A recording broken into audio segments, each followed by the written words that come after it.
নমস্কার বন্ধুরা, তনয়া কিচেনে আপনাদেরকে অনেক স্বাগত জানাই। আজ আমি আপনাদের কাছে আরেকটা রেসিপি নিয়ে এসেছি। আজকের রেসিপি হলো কাতলা মাছের শাহী কর্মা। চলো বন্ধুরা শুরু করি আজকের রেসিপি। এখানে আমি কাতলা মাছ নিয়েছি। এরপর মাছের পিসগুলোকে আমি ম্যারিনেট করে নেব। হাফ চামচের মতো আমি পাতিলেবুর রস ছড়িয়ে দিলাম। নুন আমি হাফ চামচের কম নিয়েছি। হলুদ গুঁড়ো হাফ চামচের কম। Kashmiri red chilli powder half চামচের কম। আদা আর রসুনের পেস্ট 1 চামচ। এরপর আমি ভালো করে ম্যারিনেট করে নেব।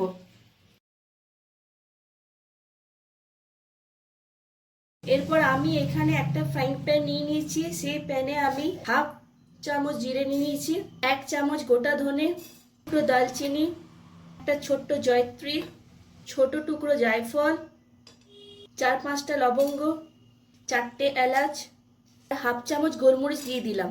এরপর এগুলো হালকাভাবে নাড়াচাড়া করে নিতে হবে।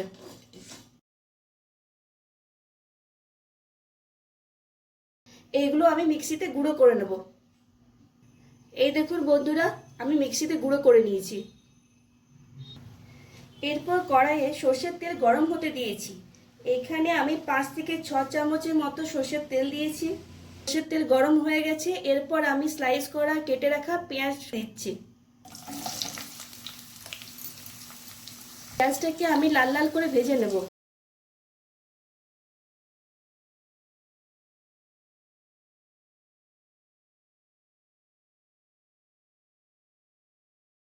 পেঁয়াজটাকে আমি ফুল আঁচে ভেজে নিচ্ছি।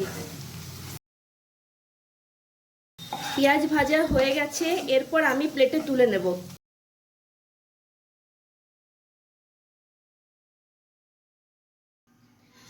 এরপর আমি ওই তেলে ম্যারিনেট করা মাছের পিসগুলো দিয়ে দেব।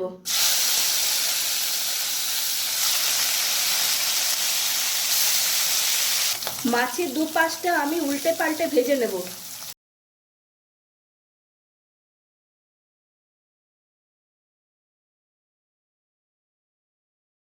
আমি মাছের পিসগুলো হালকা করে ভাজবো, বেশি ফ্রাই করব না। এরপর আমি মাছের পিসগুলো প্লেটে তুলে নেব।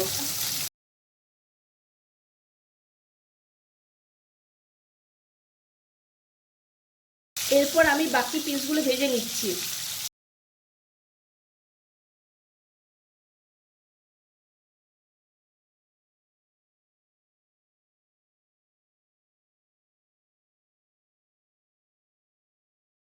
আবার আমি মিক্সিং বোল নিয়ে নিয়েছি। সেই বোলে আমি ভেজে রাখা পেঁয়াজটা দিয়ে দিলাম। অর্ধেকের মতো আদা আমি কেটে রেখেছি, সেটা আমি দিয়ে দিলাম। 8-9টা রসুন আমি দিয়ে দিলাম। 4টে কাঁচা লঙ্কা আমি দিয়ে দিলাম। 5টা কাজু ও 4টে বাদাম আমি আগে জলে ভিজিয়ে রেখেছিলাম, সেটা আমি দিয়ে দিচ্ছি। আর 1 চামচের মতো চারমগজ আমি আগেই জলে ভিজিয়ে রেখেছিলাম, সেটা আমি দিয়ে দেব। আমি এখানে 2 চামচের মতো টক দই দিয়ে দিচ্ছি। এরপর আমি এগুলোকে মিক্সিতে পেস্ট করে নেব। দেখুন বন্ধুরা, আমি মিক্সিতে পেস্ট করে নিয়েছি। এরপর আমি মাছ ভাজার তেলে একটা তেজপাতা আর একটা শুকনো লঙ্কা ফোড়ন দিয়ে দিলাম, আর সামান্য পরিমাণে চিনি দিয়ে দিলাম। এরপর আমি 10 সেকেন্ডের মতো নাড়াচাড়া করে নেব। এরপর আমি মিক্সিতে যে পেস্টটা বানিয়েছিলাম সেটা দিয়ে দিচ্ছি। এরপর আমি নাড়াচাড়া করে নেব। আমি মশলার থেকে ততক্ষণ পর্যন্ত নাড়াচাড়া করে যাব যতক্ষণ না মশলার থেকে জলটা শুকিয়ে নিয়ে যাচ্ছে। এরপর আমি এখানে কিছু গুঁড়ো মশলা অ্যাড করব। হাফ চামচের মতো কাশ্মীরি লঙ্কা গুঁড়ো, হাফ চামচের মতো শুকনো লঙ্কা গুঁড়ো, ঝালটা আপনারা পরিমাণ মতো দেবেন। হাফ চামচের কম আমি এখানে নুন নিয়েছি, নুনটা আপনারা স্বাদ অনুযায়ী দেবেন। চামচের মতো হলুদ গুঁড়ো দিলাম। এরপর আমি মশলাটাকে ভালোভাবে কষিয়ে নেব। এখানে আমি একটু সামান্য জল অ্যাড করছি, যাতে মশলাটা তলায় লেগে না যায় আর পুড়ে না যায়।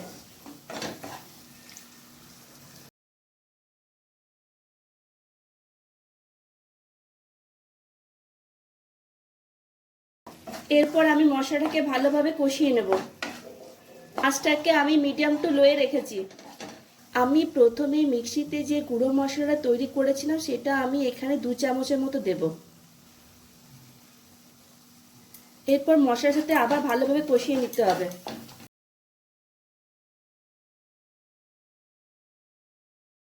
আমি মশলাটাকে ভালোভাবে কষিয়ে নিয়েছি। এরপর আমি টমেটো পেস্টটা দিয়ে দেবো।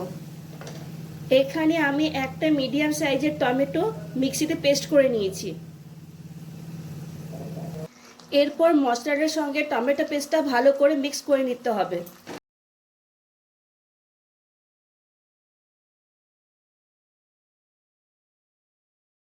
এরপর আমি কিছুক্ষণের জন্য ঢাকনা লাগিয়ে দিলাম, প্রায় 2 মিনিটের মতো।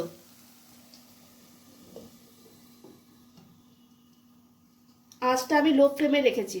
প্রায় 2 মিনিট হয়ে গেছে। এই দেখুন বন্ধুরা, কড়াই থেকে তেল ছেড়ে দিয়েছে। এরপর আমি বড় সাইজে 2 থেকে 3 কাপের মতো জল অ্যাড করলাম। এখানে জলটা আমি হালকা গরম করে নিয়েছি। আপনারা কীরকম গ্রেভি রাখতে চান সেই হিসেবে আপনারা জলটা দেবেন। গ্রেভিটা ফুটে উঠলে আমি ভেজে রাখা মাছের পিসগুলো দিয়ে দেব।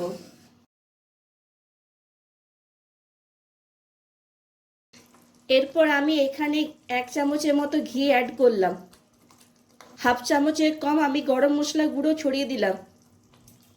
এরপর আমি এখানে একটু হালকা নাড়াচাড়া করে নিচ্ছি। এখানে আমি হাফ চামচের মতো কেওড়া ওয়াটার দিয়ে দিলাম।